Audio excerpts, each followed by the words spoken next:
Isto é unha consoliña de emuladores que teño desde haberá uns 6 anos. Segundo onde miredes, podedes encontrala co nome de New Pocket Go, Pocket Go versión 2, Play Go ou Millo Max. Hoxe en día non a compredes. Existen moitas consoliñas moitísimo mellores na mesma faixa de prezo. Se estades a pensar en comprar unha, recoméndovos que vayades ao perfil de Retro Game Corps. O caso é que desde que comprei non actualicei. Entón os emuladores que ten están bastante desactualizados, a apariencia que ten non é a máis bonita e o sistema en xeral está bastante obsoleto.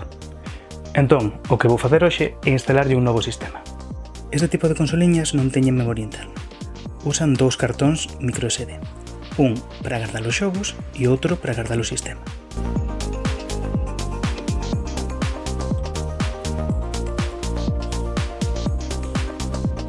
Vamos seguir a guía que teñen no sitio web de Retro Game Corps e vamos a instalar a imaxe Adam, que usa o Sample Menu, que é moitísimo máis bonito e agradável que o que temos agora.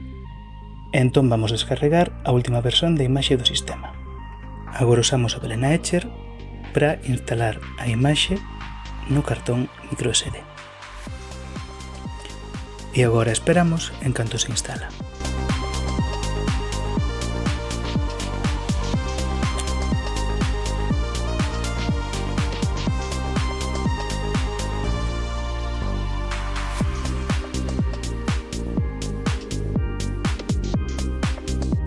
O único que me falta é meter xogos no outro cartón SD e probar que tal funciona.